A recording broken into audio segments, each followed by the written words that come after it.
Assalamualaikum warahmatullahi wabarakatuh. Salam sejahtera untuk kita semua. Sebagai pernyataan awal, saya bukan seorang ustadz.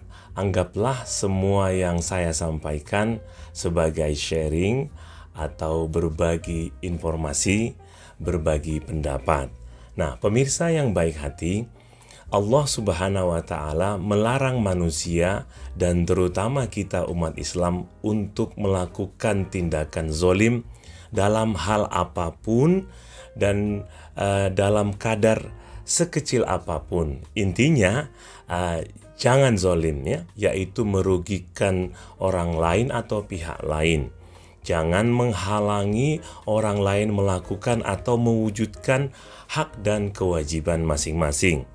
Hak dan kewajiban wujudnya bisa bermacam-macam, termasuk berupa tugas dan kewenangan.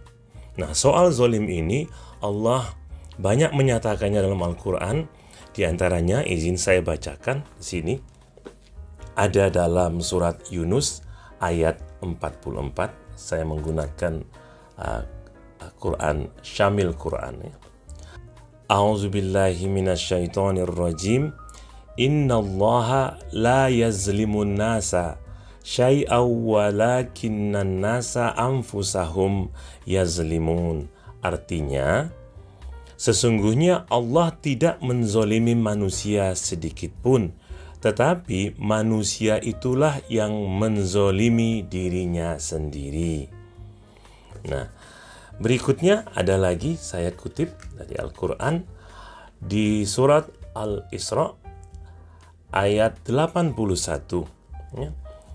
A'udzubillahi minasyaitonirrajim, ya.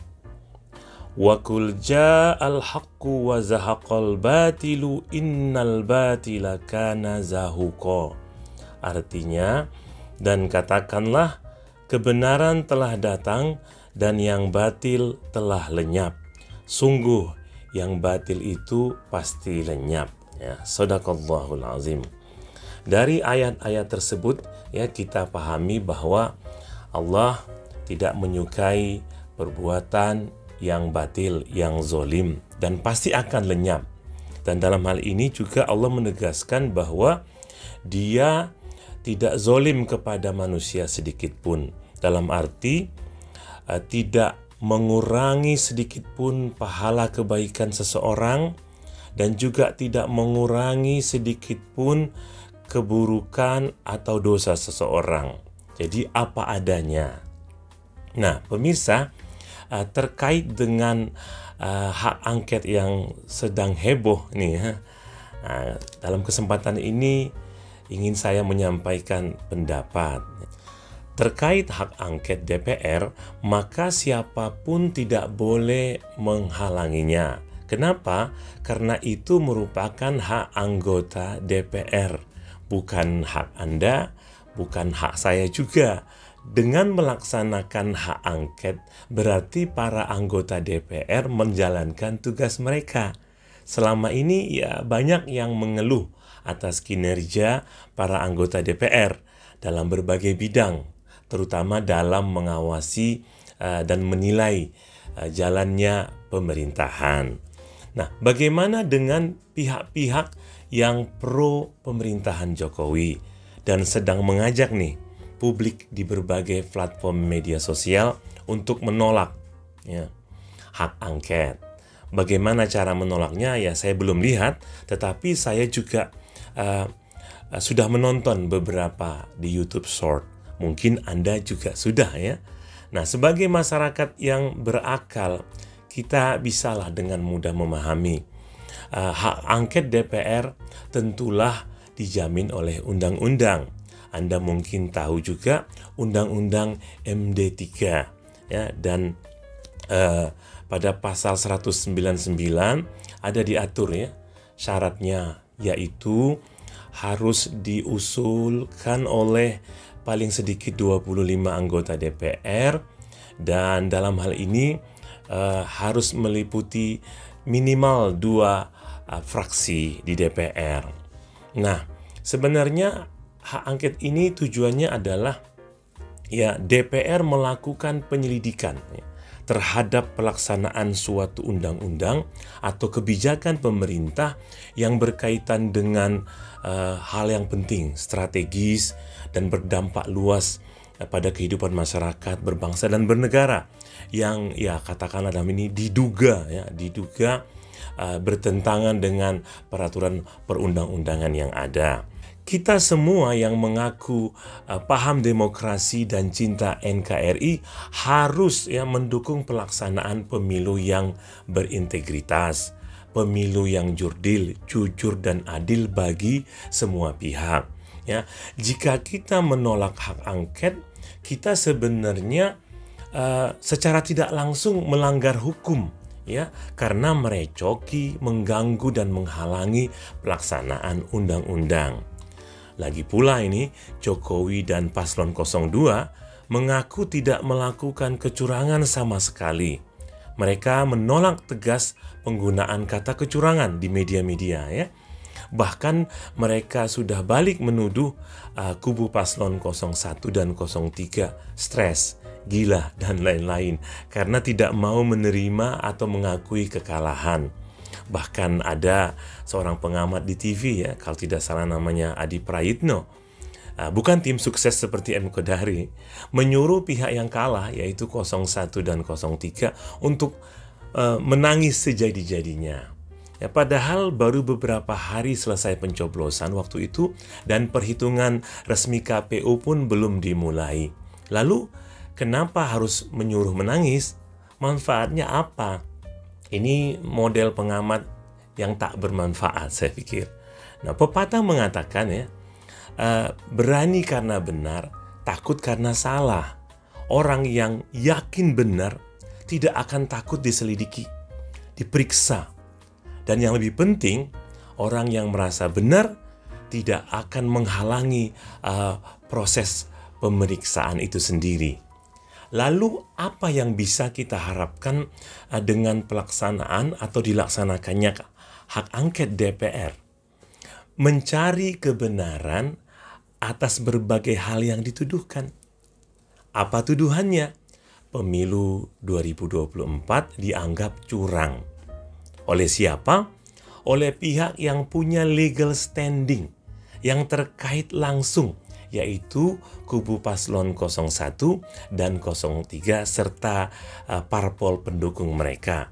Dan jangan lupa, beban pembuktian ada pada yang menggugat.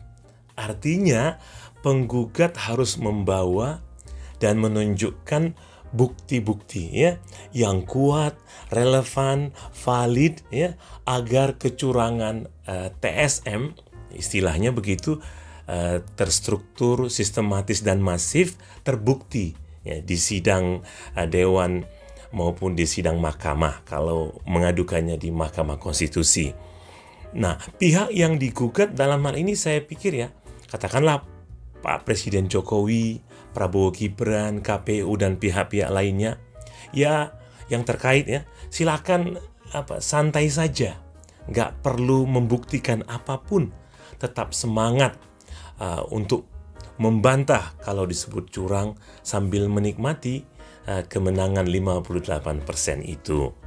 Sebagai tambahan, ya, bagi pihak-pihak yang melakukan demonstrasi, ya, belakangan ini, ya, seperti di sini tentunya mahasiswa dan para aktivis LSM, ya, silakan lakukan dengan aman dan tertib, ya, biar bagaimanapun sebagai semua pihak dalam hal ini, maksud saya, semestinya menghormati bulan suci Ramadan dan menghargai Muslim yang sedang berpuasa.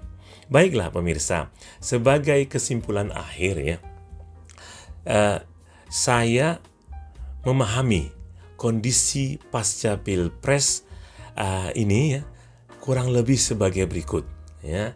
Oh ya, kalau Anda nanti sepaham dengan apa yang saya pahami, silakan komen, ya.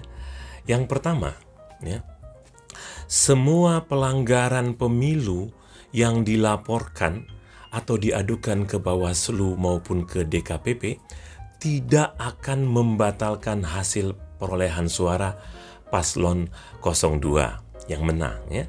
Yang bersalah hanya sebatas oknum ya, perorangan individu saja, dan sanksinya tidak ngefek ya, tidak berdampak. Kemudian kedua, KPU sudah menunjukkan kinerja yang buruk yang membuat paslon 01 dan 03 tidak percaya pada lembaga ini.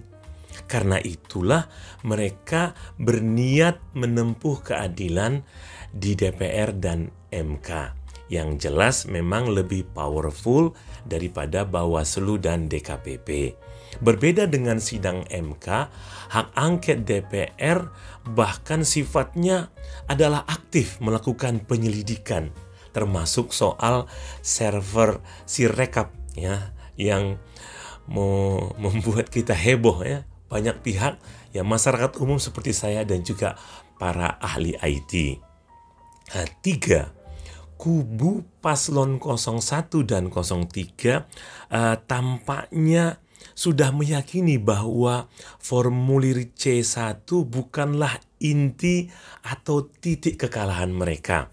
Mereka mau tahu lebih dalam daripada itu. Ibaratnya ini ya, di pertandingan olahraga badminton, seorang pemain hebat seperti Lee Chong Wei, ya, dia bisa saja menang straight set ya, dengan angka fantastis atau angka yang telak, katakanlah 21-15 atau 21-10. Nah, kemenangan angka Lee Chong Wei itu tidak bisa dibantah di lapangan.